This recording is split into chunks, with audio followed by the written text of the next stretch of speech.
Welcome back to the Fantasy Price Check. Today we're going to be talking about Leonard Fournette. We're going to be taking a look into whether Leonard Fournette will be a bust in 2020 or if you could trust him as your RB2 on your fantasy team. If you're new to the channel, we take a look at player ADPs and we grade them based upon whether a player is overpriced, underpriced, or fairly priced. Be sure to hit that subscribe button if you want to get more price checks like this one so you could hashtag win the draft. Let's get into Leonard Fournette. Leonard Fournette is currently being drafted in the middle of the third round as the RB15 off the board. He's currently being drafted after Austin Eckler and Clyde Edwards-Helaire and ahead of Chris Carson, Todd Gurley, and Melvin Gordon. Last year, he was drafted as the RB12 and finished as the RB9 in half-point PPR and the RB13 in standard. So you're getting him at a slight discount compared to last year's ADP. Here are his 2019 stats. He had 265 carries for 1,152 rushing yards, 100 targets, 76 receptions, 522 receiving yards, and 3 touchdowns. Fournette had over 1,600 total yards last year, so what's there not to like about him, and why are some analysts calling him a bust? Let's get into it. There are a few red flags and issues that I have with Fournette that are holding me back on him. First, I don't see his receiving numbers holding up in 2020. Last year, he had 100 targets for 76 receptions and 522 receiving yards, which ranked 4th in targets, 5th in receptions, and 5th in receiving yards. However, we know that Leonard Fournette is not a receiving back, and his first 2 years will give us a better idea of what his receiving numbers should look like under normal circumstances. Keep in mind that Leonard Fournette only played in 13 games his rookie year and 8 games in his second season. If we extrapolate his per game average from his first 2 seasons over 16 games, here's what his 16-game average would look like. 56 targets, 44 receptions, and 371 receiving yards. I think those are the type of receiving numbers that you're going to see from Leonard Fournette in 2020. He's not going to see 100 targets for 76 receptions this year. He's more likely going to see 60 targets for 45 receptions. And one of the reasons for that is because the Jaguars signed Chris Thompson, who is a pass-catching specialist, and Chris Thompson and the Jaguars offensive coordinator Jay Gruden have a pass together in Washington. Chris Thompson has seen an average of 5 targets per game over the last 4 years, and he's going to take some targets away from Leonard Fournette on third down passing work. Last year, Leonard Fournette was a 3-down back that was getting all of the passing work because there's nobody else. This year, I'm expecting him to get less third down work with the presence of Chris Thompson. The other issue that I have with Leonard Fournette is his efficiency. So many of his runs go for 0 or negative yards. The game that frustrated me the most as a Leonard Fournette owner last year was his game against the Titans. He had 15 carries for 66 yards in that game, which included a 69-yard run. If you do the math on that, Leonard Fournette had 14 runs for negative 3 yards until popping off that 69-yard run. Leonard Fournette's yards per carry number at the end of the year doesn't look so bad because he occasionally pops off big runs. Last year he had 4.3 yards per carry. However, he is not an efficient back by any means. His true yards per carry is 3.9 yards, which ranks 40th in the league.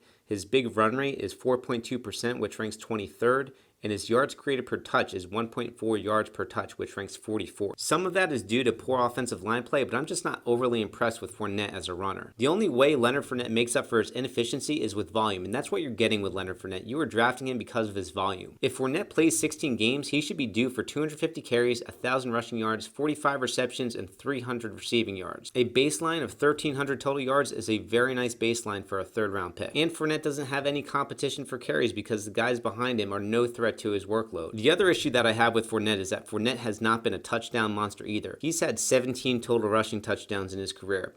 He had 9 rushing touchdowns in his rookie year, and he followed that up with 8 total touchdowns in the last 2 years. I'm not expecting the Jaguars to be a very good team this year, so those rushing touchdowns may remain low. However, he should see positive regression in the touchdown department and should see closer to 6 to 7 touchdowns this year. Fournette also strikes me as a guy that takes plays off and doesn't give full effort on every single play. I think that's part of the reason why the Jaguars declined his 5th-year option, which is another red flag for me. The team he plays for doesn't even want him. The Jaguars were shopping Fournette and were open to trading him during the draft. However, there weren't any takers. It also says something that other teams weren't willing to meet the Jaguars' asking price, which I imagine wasn't too high. I'll throw in Fournette's injury history as another reason that I'm wary of him. Although he was healthy all last season, he only played in 21 games in the prior 2 seasons, and during his college career, he also struggled with foot and ankle injuries. And the final issue that I have with Leonard Fournette is his lack of consistency. Most of Fournette's production came in just a handful of games. For the first 3 games of the season, Fournette failed to gain more than 66 rushing yards in a game.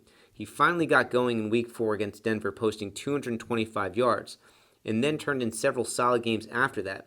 However, in Fournette's final 8 games of the season, he failed to eclipse 100 yards and he averages 55 rushing yards per game. From weeks 8 to 16, Leonard Fournette was the RB16 in half-point PPR. The only thing that saved Leonard Fournette's 2019 season from being a fantasy disaster was his receiving numbers, which I'm expecting to decrease this year. As you can see, there's not a lot that I like about Leonard Fournette other than the fact that he's a value pick in the 3rd round based upon the volume that he's going to see this year. I've seen Leonard Fournette's ADP drop from the 2nd round to the 3rd round. There's absolutely no way that I'm drafting him in the 2nd round. However, in the 3rd round, I think that is a right price for Leonard Fournette. I'm a little bit lower on Leonard Fournette compared to his ADP. I currently have Leonard Fournette as my RB17 and his ADP is the RB15. Right now I have Todd Gurley and Chris Carson ahead of Leonard Fournette. However, Leonard Fournette does belong in that tier. It's just that I have him at the bottom of that tier. Leonard Fournette is fairly priced. I am not targeting him in my drafts. However, if he falls to you in the right spot in the 3rd round, you can draft him and be confident that you'll get at least 1,300 total yards and hope that those touchdown numbers increase. Guys, if you like what we're doing here on the channel, I want you to smash that like button and click subscribe. We're going to be coming out with these price checks all season long leading up to drafts. And if you want to check out other running back price checks that we've done in the past, I want you to click that playlist in the corner of your screen. I'll see you guys on the next one.